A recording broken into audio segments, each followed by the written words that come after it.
Good morning, everybody. And next session, I invite the following dignitaries onto the dais. Dr. N.S.T. Raju, sir. Madam, please occupy the seat.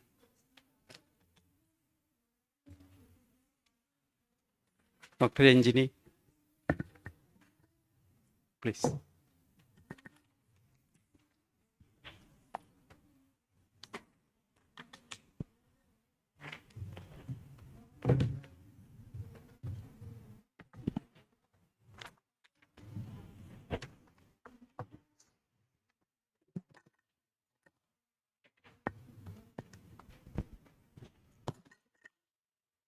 So this session has four speakers and four topics are there. And in between, I will introduce the speaker and the topics one by one. And the topic is regarding the prevention of blindness. And this prevention of blindness, as you know, that the ultimate aim of this topic is to create an awareness regarding the various modalities which is being implemented by the government of India to know how blindness can be prevented. And the first talk is regarding the gravity of blindness in India. I will do that.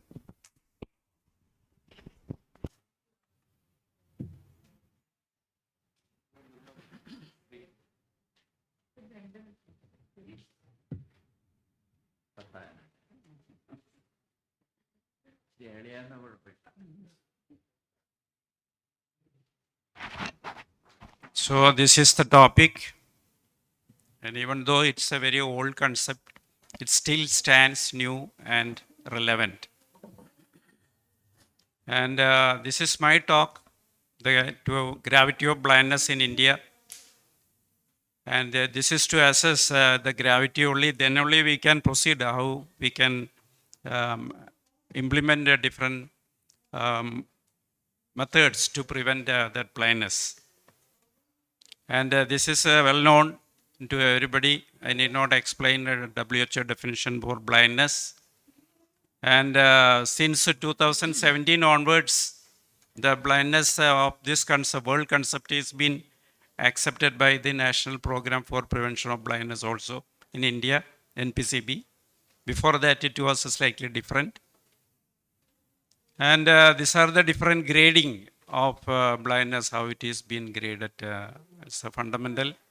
There's social blindness, legal blindness, and absolute blindness. Everything is there. And based on the visual acuity, this has been categorized.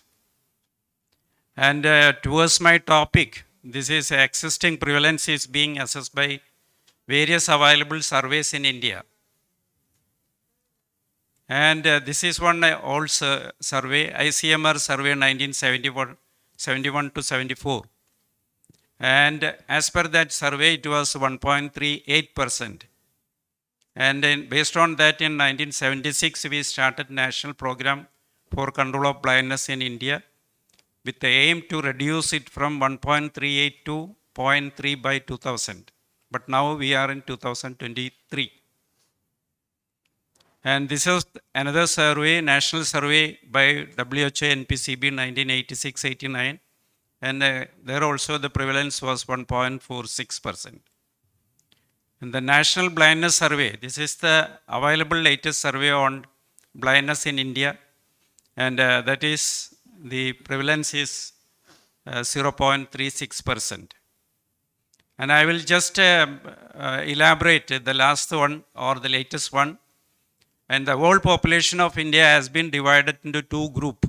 The one which is 0 to 49 and above for 50 years.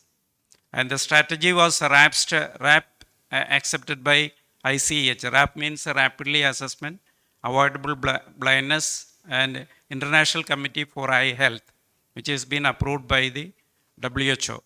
And 31 districts of 24 states in India has been selected, and it was a house-to-house survey. And the total sample size was 93,000. That means a cross-section of India has been assessed to assess the blindness.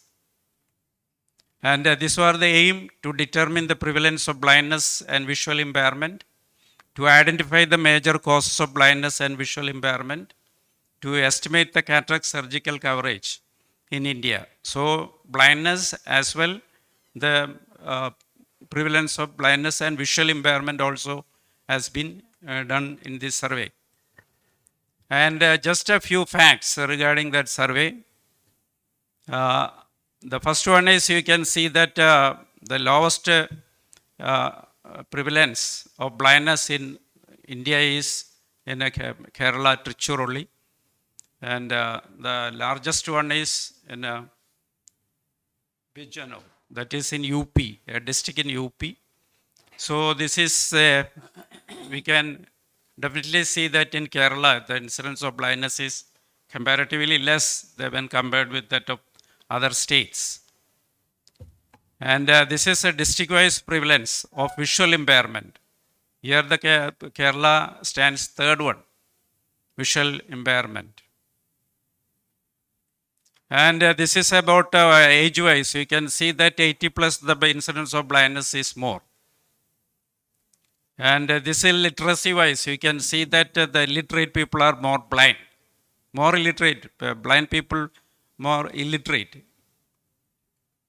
And regarding rural and urban, in the rural area, the blindness, incidence of blindness is high. And assessing the cause of blindness, more than 50 years, and cataract stands first. That is 66.2% is due to cataract. And causes of visual impairment in more than 50 years, again cataract comes the first one. And now this is uncorrected refractive error, 11.5% is uncorrected refractive error. And this is 76.8% of patients or public population in India is uncorrected for presbyopia, not in Kerala, but the cross section of India. So this is cause of blindness in a 0 to 49 group, younger age group. This is the most common cause, non-trachomatous corneal opacity. And this is visual impairment, 0 to 49 group, refractive error stands first. And you can assess the trend for the 2001 to 2019. And the incidence of blindness is coming down. And trends in prevalence of visual impairment also is coming down. And finally, this is my final one, the incidence of or the prevalence of blindness at present is 0.36%, and the visual impairment is 2.55%. That means we are in the correct way of, almost in the correct way of implementing the programs regarding visual impairment. Now we will have more deliberate, thank you.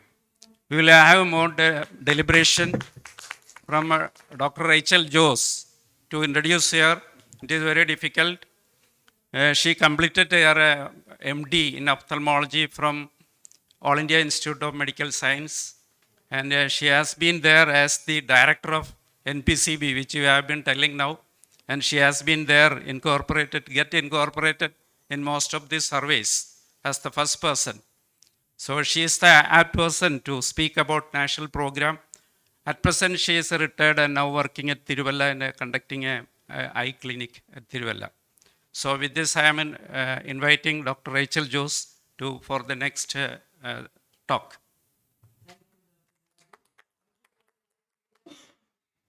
You had a very nice talk about the prevalence of blindness. So we are very happy that it has come down to 0.3%. Earlier it was running from 1.4 to 1.49. So now the things are much better because we adopted the WHO definition. Earlier we had a different definition of legal blindness called Indian definition. But there the things were going very bad because the number of people blind was much more. So now we also thought it is wise to adopt the WHO. That's the worldwide definition. So we have come to a level of 0.38%. Thank you, Doctor.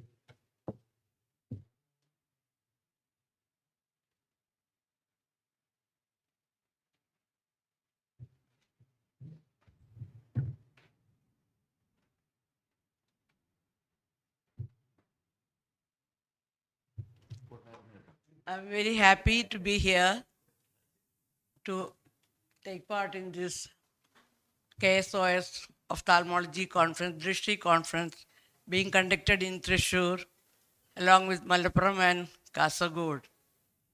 So I am happy to talk about the National Program for Control of Blindness,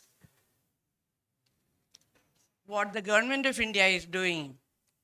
It is being conducted in all over the states, but the main control is by Government of India. So to start with, I think Dr. Raju has already explained to you, things were not very good. It was the blindness level was going from 1.38 to 1.49. So it helped. This was the earlier thing. It helped us to get a assistance from different agencies, international agencies. It's a blessing in disguise, you say, because of the amount of blindness was high in India. So many agencies like WHO, DANIDA, Denmark International Agency, and World Bank, they came forward to support India to get rid of or to reduce the prevalence of blindness. So World Bank project was a turning point in the field of in the area of National Program for Control of Blindness. They gave us about 554 crore for the period of 8 years. That helped us because earlier the outlay for blindness control by the Government of India was very meager or very little. But we have started increasing this outlay when the World Bank also agreed to help us in a big way to support this national program for control of blindness. At that time, the states were Tamil Nadu, Orissa, Andhra Pradesh, Madhya Pradesh, Rajasthan, Maharashtra, and Uttar Pradesh, because in those states the prevalence of blindness were high in the initial surveys. The funds were utilized for the development of eye infrastructure and supply of equipments, and also dedicated operation theaters for eye. It was never before this World Bank project. There, the thing, because we always need a dedicated eye operation theater to get rid of or reduce the blindness, the mishaps, what is happening when you operate in a general OT. And also training of manpower. I was in the program for around 20 years. Along with that, they were allowing me to do the clinical and surgical work, but my main work was in the administration. So this change, improving the infrastructure, supplying ophthalmic equipment for primary health center, community health center, district hospital, mobile units, medical colleges, and regional institutes of ophthalmology, and also the hospitals in the NGO and the private sector.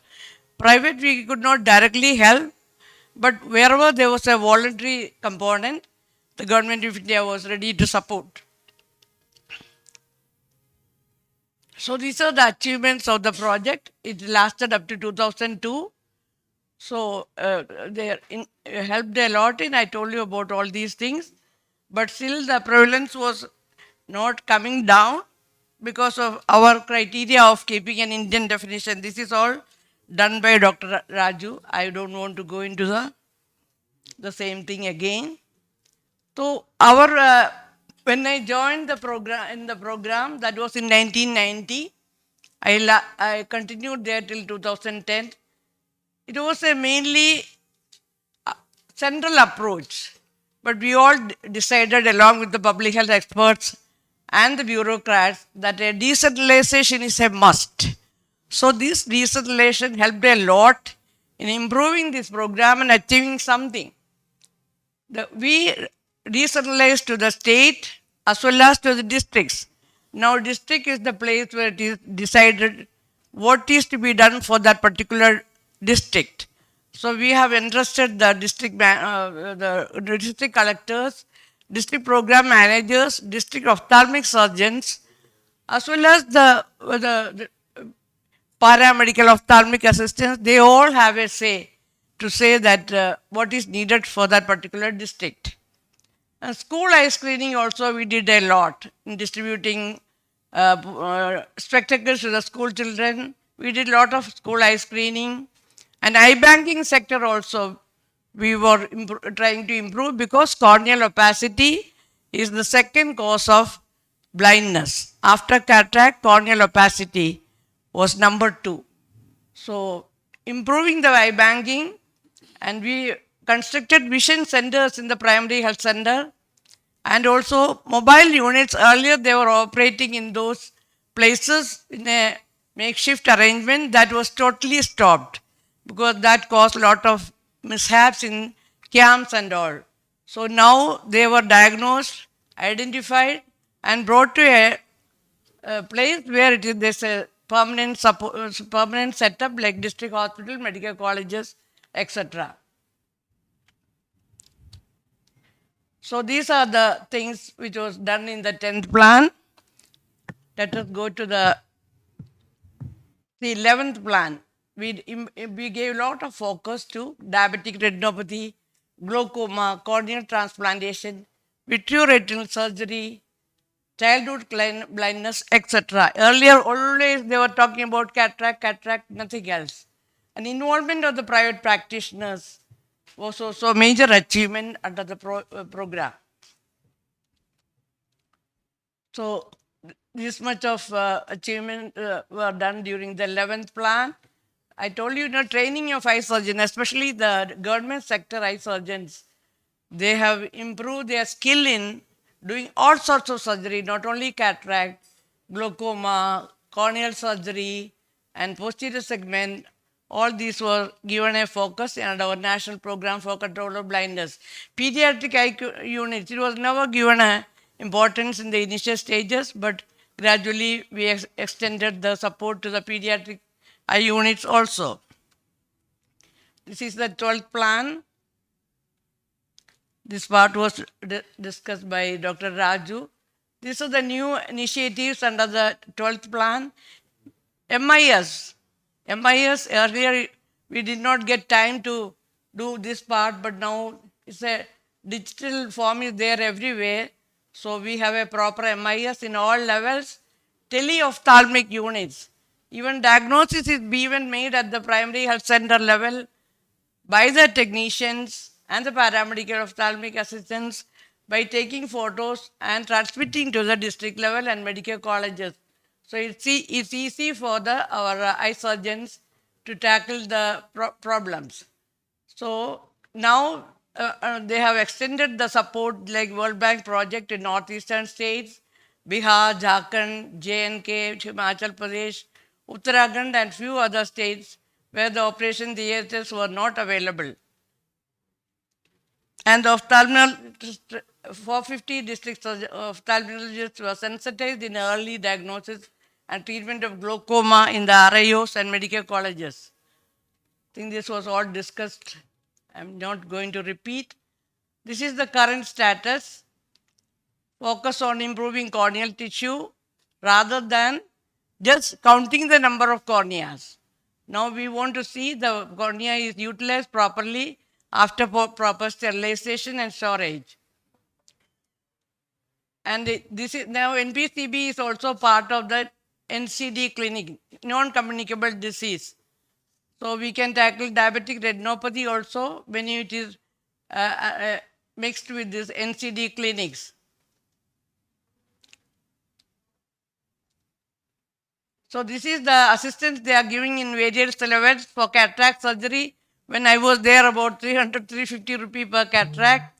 Now it has increased to 2,000 rupee per cataract per case. And 1,000 rupee to the district hospitals. We are giving amount of 7,500 for keratoplasty, then 10,000 for vitreoretinal surgery, and 350 rupee for spectacles.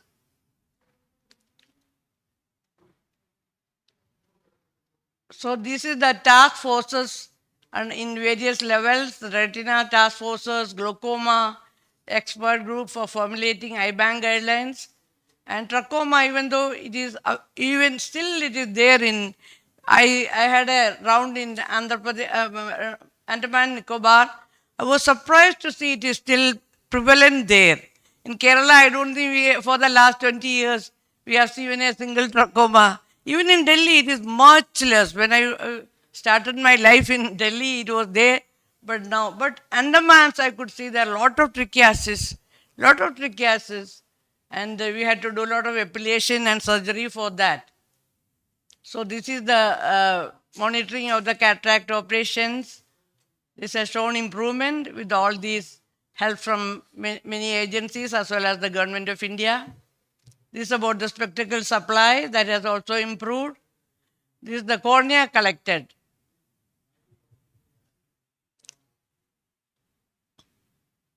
See, this is the final thing. We have wisely adopted the WHO definition. So we are also, we can sit happily. At least we have done something by spending all.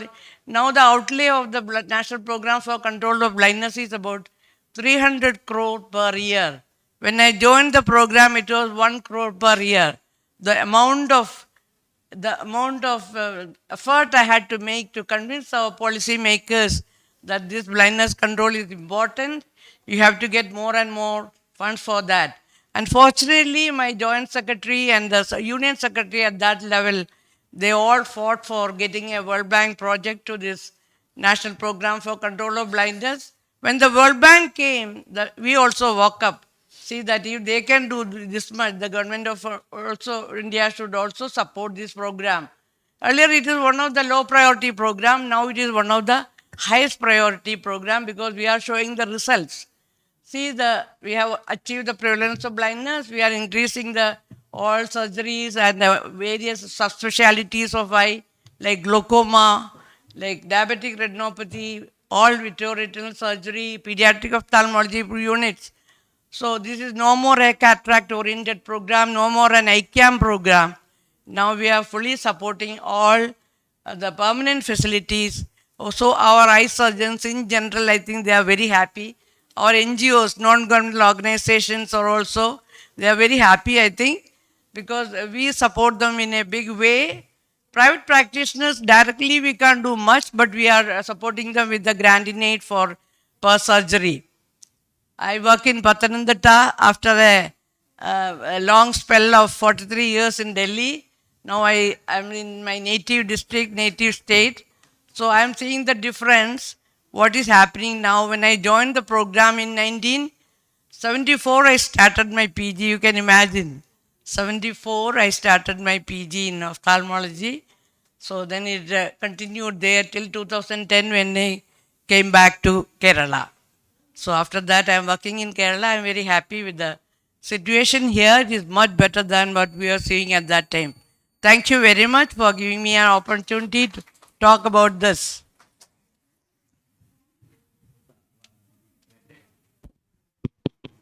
Thank you, madam.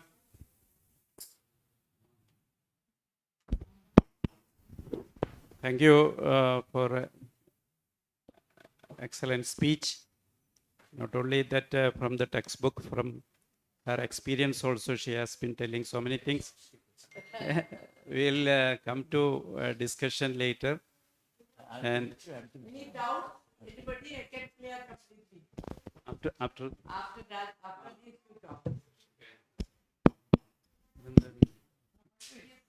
is it okay now? And now we will go to the next topic. That is regarding the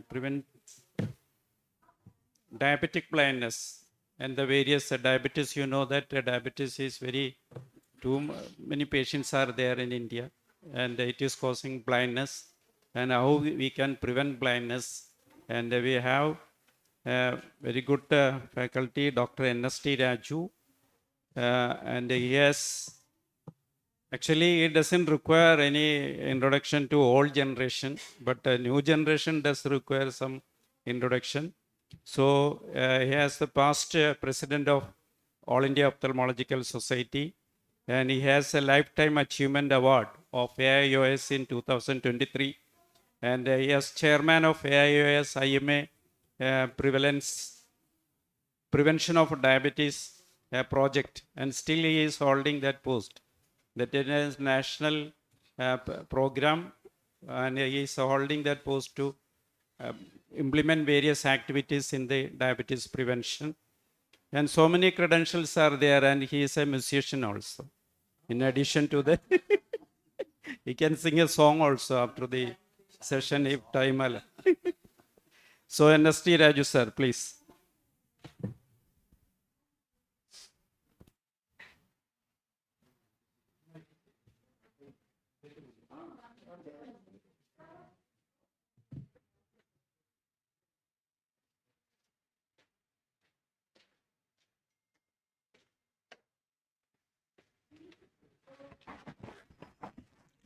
Good morning to all of you. And to start with, I must congratulate Dr. Raju, my namesake. He has done an excellent job in selecting this topic because this is a topic that is of a national interest. Not only the general blindness, but probably we as ophthalmologists, we should have a more commitment to the diabetes as a cause of blindness. It's a huge problem. We have been given an idea, the huge backlog of blindness that's occurring all across the world because of so many reasons. They have been well highlighted by previous speakers, Dr. Raju and Madam Rachel, Madam. So what we should consider more serious in our circumstances, since we are all ophthalmologists, we have we should have a greater commitment to give our services to the society, to the country, so that the incidence of the ever increasing incidence of diabetic blindness is brought under control. That is not an easy task. You know, it needs a comprehensive program. In the first place, there is a voluminous increase in the incidence and prevalence of diabetes across the country. It is especially so in India when compared to other countries. As far as the prevalence of diabetes is concerned, we are second only to the China, which is now occupying the prime position, the dubious prime position as a country afflicted with the most number of diabetics in a country. So we are slowly inching towards going to the diabetic capital of the world. So you can imagine that how great is the problem that is confronting us. So we'll just run through the various aspects of what we have been doing. Raju, which the control is this one, no? Idale.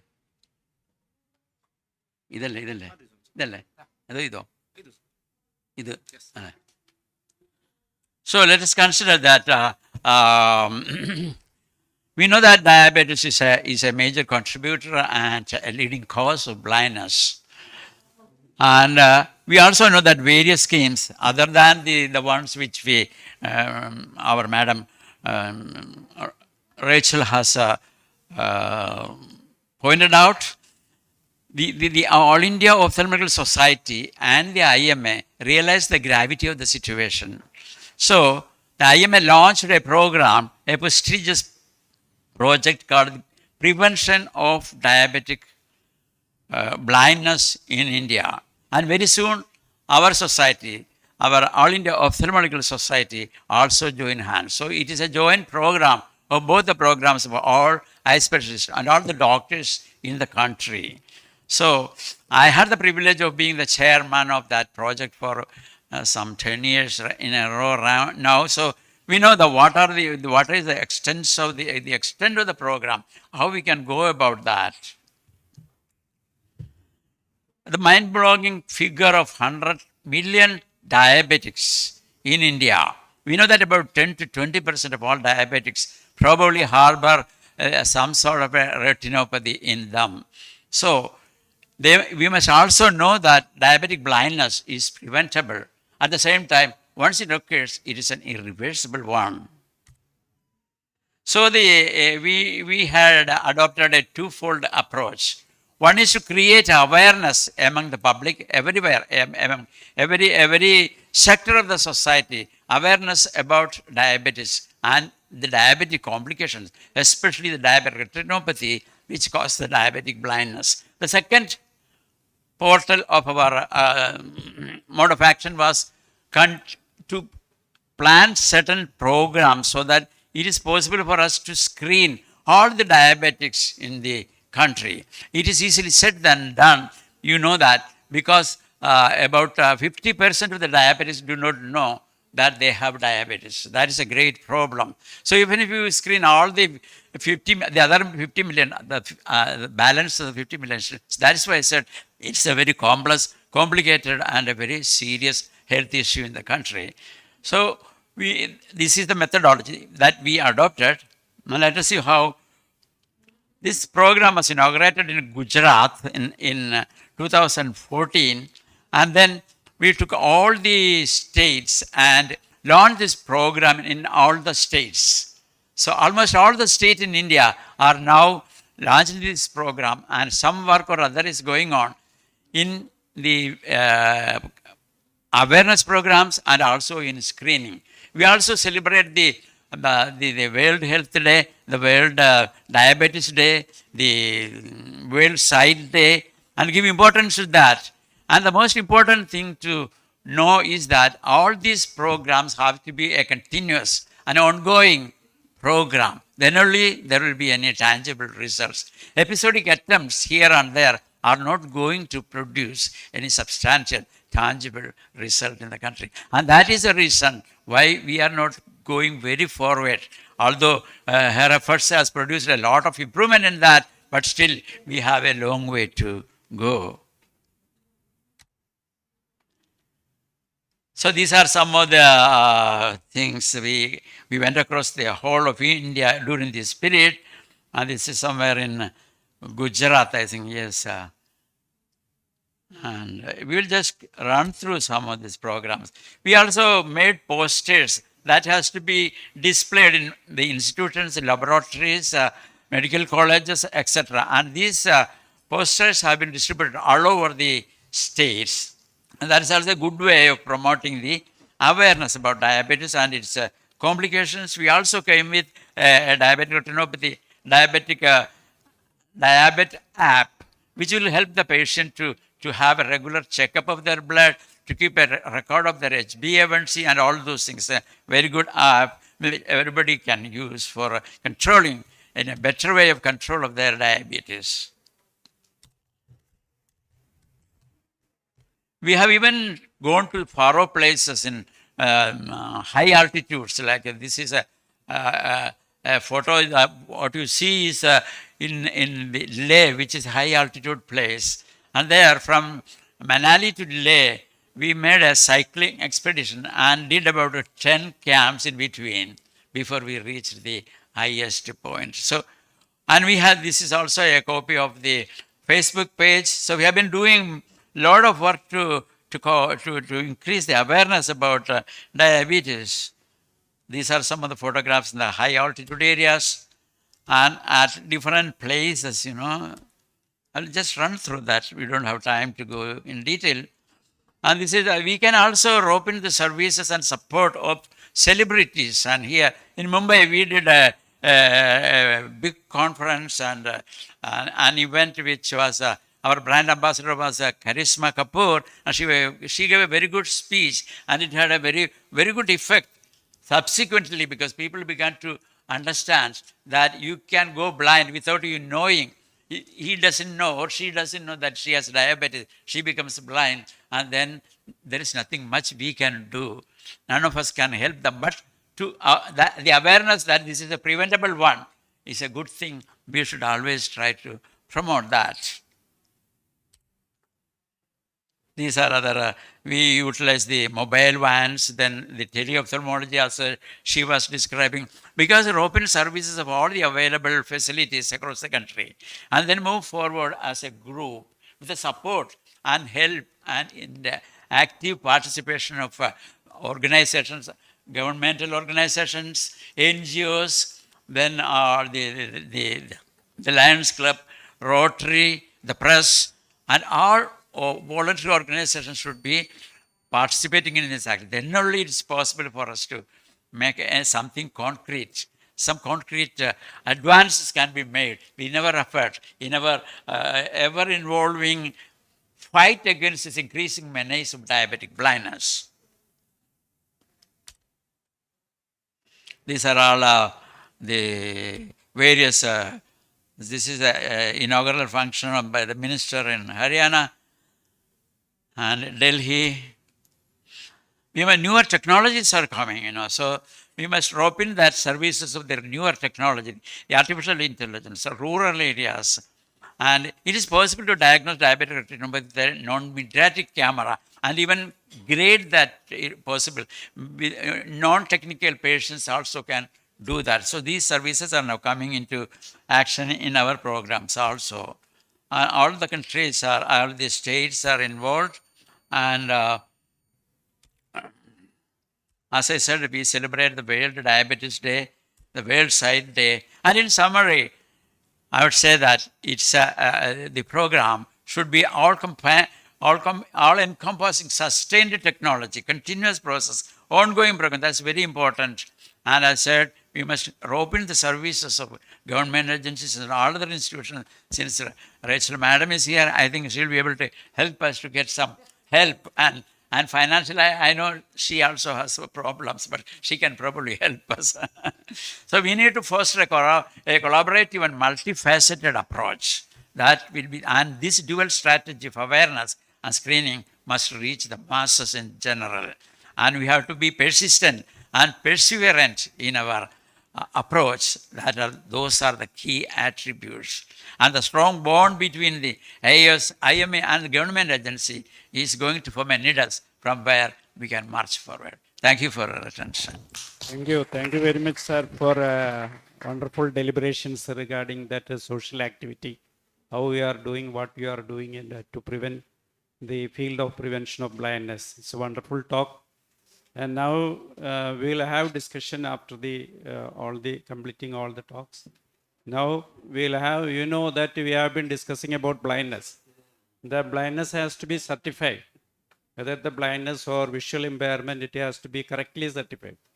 Otherwise, we will be trapped, because it is our official duty to issue the certificate as an ophthalmologist. So how will you give? What are the problems related to that? The certification of visual impairment and blindness. And this topic is by Dr. Ranjini Kottanjeri, and Professor of Ophthalmology of Calicut Government Medical College, with a vast experience in treating plenty of ophthalmic patients in government sector. Dr. Ranjini. Good morning all. Let me thank Professor Raju sir and KSOS scientific team for giving me this opportunity. On one side, blindness control strategies are going strong, and on the other side, new persons are being added to the blindness. So for a blind person, they are eligible for many smartphone, laptop or tablet assisted devices. They are eligible for scholarships, eligible for free electricity connection, concession for KSRTC, then railway. So many government aids are there. So to get that, they should have a proper disability certificate. So I'll be dealing with what is low vision, what is blindness, what are the merits of new guidelines, and what are the limitations, and the newly added items like acid attack victims and leprosy cured disability. So Government of India has constituted an expert committee and 8 subcommittees to issue the guidelines, and in exercise of powers conferred by Section 56 of the Rights of Persons with a Disability Act, central government notified the guidelines and published in the Gazette of in New Delhi on 5th January 2018, and we are following that now. So the assessment criteria are comprehensive and compact, and disability certificates are to be based on the new guidelines. So we were following this before, which is issued in 2001, and various disabilities are also added, like Parkinson's disease, then multiple sclerosis, All these are added to the new list, and there is an entity called multiple disabilities. So the said guidelines shall supersede the previous guidelines except as respects things done or omitted to be done before such supersession. I am just going through the guidelines alone. I have not modified it. Just want to know what guidelines say, and you can go and refer also. So acid attack victims are added. They are persons disfigured due to violent assault by throwing acid or similar corrosive substances. So there may be lead injury, face injury, and blindness. So they are given disability percentage according to the grading of burns or destruction or disfigurement or blindness. So it is given depending upon the eyebrows involvement, eyelids and upper and lower lid. So if it is partial in the eyebrow, 3% disability they will get. Total means 5%. For upper lid, 3%, and deformity or full thickness loss 5%, and lower lid 2% and 3%. So when you certify, you should know that these are there in the guidelines. Leprosy cured persons are those who have completed treatment and who are suffering from loss of sensation in hands, feet, or sensation and paralysis of the eye, eyelid with no manifest deformity, or with deformity, or with extreme physical deformity. These are also given grades 0, 1, 2. 0 means no eye problem due to leprosy and no evidence of visual loss. Grade 1 means there is eye problem, vision is either 660 or better. And in grade 2, severe visual impairment 660 or less with lag of ophthalmos, iridocyclitis and corneal opacities. So you have to score. If the hand is involved, 2 for each means 4. Foot means 2 plus 2, 4, and eyes means 4. So maximum grading you can get is 12. And if the EHF eye, hand, foot score is 0 to 1, the disability is 20%. If it is 12, then it is 91 to 100% disability. So in leprosy cured persons, you may have to advise for revision or review of the certificate because it may worsen in due course. This is the visual impairment guidelines. You should have a copy of this in your either mobile or your wallet. So blindness is defined as either total absence of sight or visual acuity less than 3/60 in the better eye with best possible correction, and limitation of the visual field less than 10 degree. So low vision is another entity where the visual acuity is 618 or less up to 3/60. And field is also considered. If a patient has got 6/6 vision, but if field is reduced, they are eligible for low vision certification. So the visual field is 40 degree to 10 degree comes in low vision group. Temporary certificate, whether can you issue a temporary certificate? Ideally, it should be permanent, but there are issues where some cases may progress or like that. So then for pursuing education, they need a temporary certificate. But the time frame and when should it review should be clearly marked. So there are diseases like keratoconus, developmental defects, congenital cataract, corneal decompensation. All these children are eligible for temporary certificate, and you have to review it and give a new certificate after how many years you have to decide. So for all certifications, best corrected visual acuity after best possible correction of medical, surgical or usual conventional spectacles, and the ophthalmologist will mark the visual acuity and mark the disability category also. So this is the matrix, you have to keep it with you. So I'll go through the details. So the first category, if the patient has 618 or better vision in either eye, they are not eligible for any disability. They are 0 disability category and 0%. Or if on one side it is 618, other side is if it is 624 to 660 means 10%, but they are not included in disability category. Like that we have been given the certificates, one eye is 30%, they comes to disability category of 2.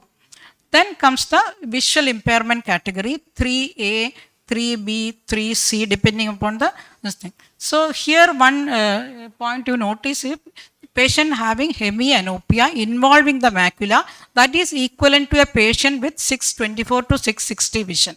So you keep in mind, then give certificate accordingly. So when patient comes to us, every time we'll have some doubts whether to give how much. So be crystal clear, because this is a government document which is going to be with the patient for like a card form for future assistive devices and all. Then less than 660 to 3 by 60 in both eyes means 70%. So this also comes under third category, and D. Then comes blindness. Blindness means 90% or more are all blind people. So less than 3 by 60, the all criteria all satisfies what we have been learning all these years. So the visual acuity assessment, if a patient is reading partly, then you take the lower line. Lower line means the lesser line. Okay. If patient is 618 partial, means that is equivalent to 624. This is what that guideline says. Okay. So you can keep a matrix table also with you, with the right eye and left eye. And there is a metric table for visual field also. If one eye visual field is less than 40 degree up to 20 degree, in both eyes means they are eligible for 40% disability. So who will certify? Should be a government ophthalmologist, and the certificate should be countersigned by either superintendent, medical officer, chief medical officer, or his civil surgeon of equivalent category. So it should be given as a whole number, because in some cases with multiple disabilities, we will be doing a calculation, it comes up in decimals, then it should be a whole number and never give more than 100% along with multiple disabilities. So if there is multiple disabilities, so always see from patient from head to foot and see whether there are any other disabilities, or ask them, and higher score is given as A and lower score is B. Like that, A plus B, 90 minus A by 90 is the calculation. If they have another one more disabilities, again you do like that. Okay. So these formulas and all, every disability board will be having their documents there. So what are the multiple disabilities? So all 20 diseases are included, like thalassemia, hemophilia, Parkinson disease. All these are there in the disability category. So this is the format we follow in our hospital to issue the disability certificate. So what are the limitations? Diplopia is not included. Cranial nerve palsies are not included in the present guidelines. Hemianopia with macula sparing is not there. Inferior field defect, which was there in the 2001 guideline, is not there. Cosmetically disfigured eye, absent eyeball is not there. So these are all not there in the list. So cranial nerve palsy we follow in our hospitals, we follow the older guideline, that is for motor cranial nerve 20% disability and sensory cranial nerve 10%. So you calculate according to that multiple disability criteria. So the merits are from 10 to 100% is there in the present guideline.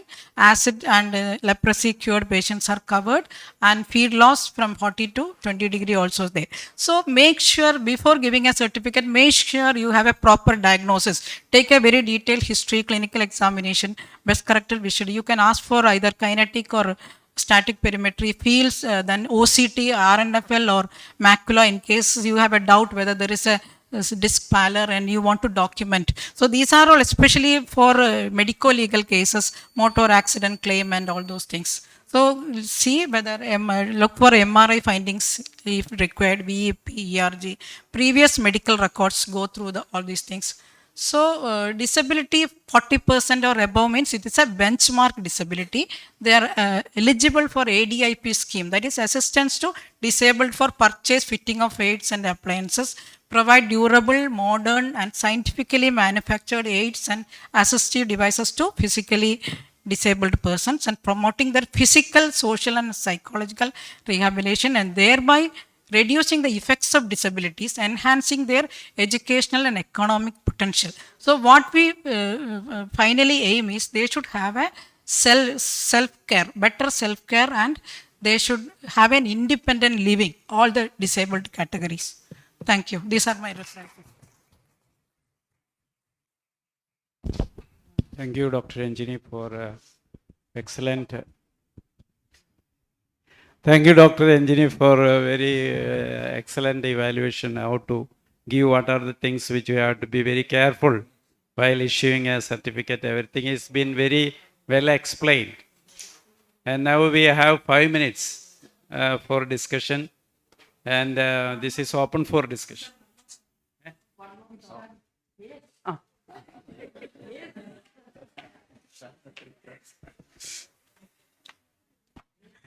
Thank you, Rai sir, for giving me the opportunity, and Anjali madam. So, actually, our topic is prevention of corneal blindness, the current perspectives. So, corneal opacities affect 1.9 million people. It's about 5.1% of the total population of the blind people. The importance of corneal blindness is that it usually affects more younger population compared to other major cause of blindness like cataract, glaucoma, and the age-related macular degeneration. And this actually leads to more economical problems, more problems to the community. So, what are the reasons for corneal blindness? The most common one are infections like bacterial, fungal, viral keratitis. Other infections like trachoma, onchocerciasis, leprosy, ophthalmia and nutritional like vitamin A deficiency, inflammatory conditions like Morans and Steven-Johnson syndrome, other dystrophies, degenerative conditions, trauma lead to corneal any epithelial defect or aberration that leads to microbial keratitis, or be a penetrating trauma or a chemical injury, or can be a pseudophakic bullous keratopathy. So, if you look at the causes, you can see most of these diseases are more common in poor socio-economic classes. And this blindness is also more in these patients because one thing is the delayed presentation. So whenever there is an injury or trauma, patient will be symptomatic, but they may not present you in early time if the patient has a poor economic status. Second one, usage of traditional medicine. We all know usage of over-the-counter medicine and traditional medicine for this epithelial defect or injury. They will not be putting any antibiotic prophylaxis, etc. Third one, absence of microbiology. There will not be any gram stain or any KOH media or culture media. In countries like India, we have about 40 to 50% of the infection is because of the fungus. And delayed in diagnosis and treating it as a bacterial cause may leads to a deep infection and a large infection which cannot be treated easily. Also, inadequate treatment because of the patient's economic status. They cannot afford the medicine. They cannot keep the medicine in the refrigeration if you give them some reconstituted medicine. And that also leads to blindness. So when you think about prevention, we have primary, secondary, and tertiary prevention. So primary prevention, as we know, actions or intervention taken to prevent the onset of disease. Secondary prevention, the measures we can treat the disease and prevent development of the visual disability. And tertiary prevention, that means how we can restore the vision of the patient. So first step should be address overall causes as we discussed, like infections, nutritional deficiency, or address the reasons, aim to understand the problems in the community and build their existing knowledge and know about the knowledge in the skills in the community. Like primary prevention, we have other programs or problems like vitamin A deficiency, measles, that can be prevented with the proper vaccines and nutritional programs and vitamin A supplementation programs. Ophthalmia neonatal can be prevented with the usage of topical antibiotics or topical antiseptics that can be available in the hospitals, that can be also available with the all midwives. Trachoma, we have particular program, we have safe strategy. Eye injuries can be prevented with suitable spectacles. They have to warn the professions like welders or farmers who are usually exposure to these injuries. Second one, strengthen the health system with programs as we Rachel Madam discussed with measles immunization, perinatal care, nutrition, water supply, sanitation. All these have a major impact in the community health that can leads to a better eye health and prevention of blindness. And we have to collaborate with the existing health workers force and teach all health workers to diagnose and refer the corneal pathology early. teach them the importance of antibiotic prophylaxis in newborns and all corneal injuries. We can introduce the eye health promoting posters, videos, seminars. Also, in our country, we know the firework injuries are very common, and we have to use the advertisements, media, social media to decrease the fireworks related injuries to the cornea and eyeball. In secondary prevention, as we know, all these corneal diseases are usually very symptomatic. So they usually approach healthcare persons, but the usage of self-medicine and alternative medicine can lead to a devastating complications. You have to educate this patient and teach the other specialty doctors to refer these corneal pathologies early. Then when we talk about the tertiary prevention, we know most of these corneal opacities can be treated with a keratoplasty. But the problem is that only 40% of the bilateral corneal blindness is estimated to be treatable with keratoplasty. Why? Because most of these patients have associated glaucoma, retinal diseases, corneal vascularization, poor ocular surface, especially in chemical injury, Stevens-Johnson syndrome. So, but there are mass majority like 60% is there. We have to train the ophthalmologist for corneal transplantation, increase the number of eye banks. This should be our priority in tertiary prevention of corneal blindness. So in a last study of keratoplasty in Nepal, it showed that the most biggest predictor of the success of the keratoplasty is the distance of the patient lived from the tertiary eye care center. Why?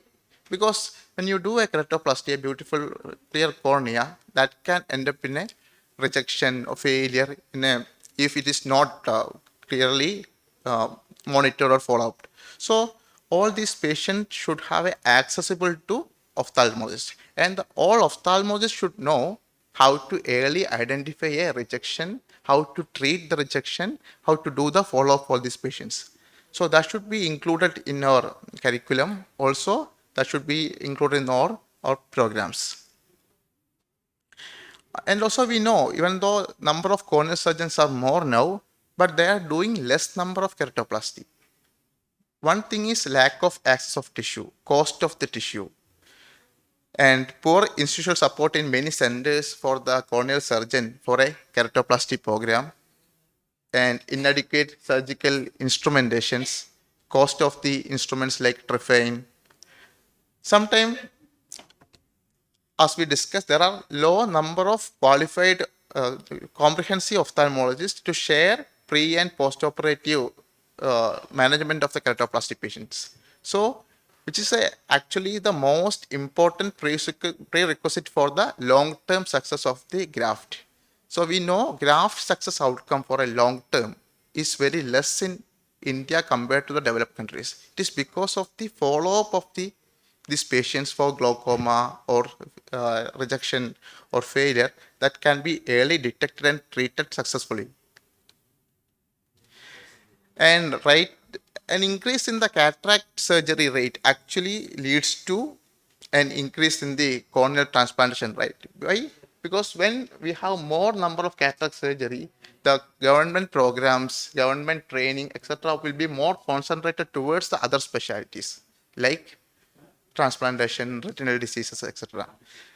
Therefore, it is a good thing that our CSR rate, cataract surgery rate, is improving. It was like 4,600 in the 2005, and it's gradually increasing very rapidly thanks to our programs. Nowadays, our TPS, our transplantation rate, is like 16 or 17, which is very low and is gradually increasing nowadays. Also, the usage of tissue, even though we have so many eye banks, our it's only 30 to 35% of the tissues are utilized. But compared to the major eye banks, which have a well-structured organization, they are utilizing like 70 to 80% of the tissues. So that should also be strengthened. Usage of the procured tissue should be maximum. Thank you for careful listening. So that was Dr. Irshad Idavana, And he completed his MS from Calicut Medical College, and fellowship after fellowship is working at Malabar Medical College with me. He was my student. And um, it's a good, excellent presentation. He used to do keratoplasty as well, corneal refractive surgery very routinely. And very good presentation. Madam was telling me in between that is the correct way of doing that. That is the one. So with this, we are concluding this session. And for any more, my idea was to get the chance how we'll get the funding from national program. It has to be, but we didn't get much time to discuss about that. How we private as well the government institution get money from national, because they are spending a lot of money in the very budget. There are crores of money coming to national program.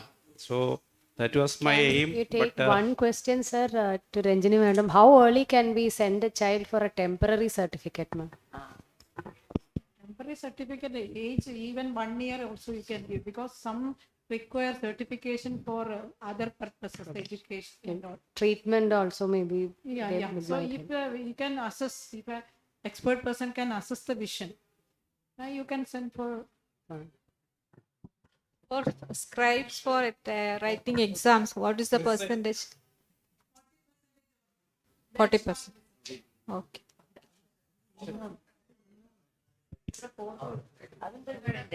One more doubt, madam. Bitemporal hemianopia not involving the macula. If one patient comes, even if at all guidelines is not given, how to give now? Whether to wait for the guideline to Actually, be. we have written, we have made many additions, recommendations, but they have not included. So, inferior field effect is there in the previous guideline. This bitemporal, it is not there, only hemianopia. Then we have to say that they are But not eligible. hemianopia, it is bitemporal also, it is hemianopia, no? Not involving the macula. If Yeah. not, If it is not involving the macula, you can use your own judgment. Especially for medico-legal purpose, it is difficult.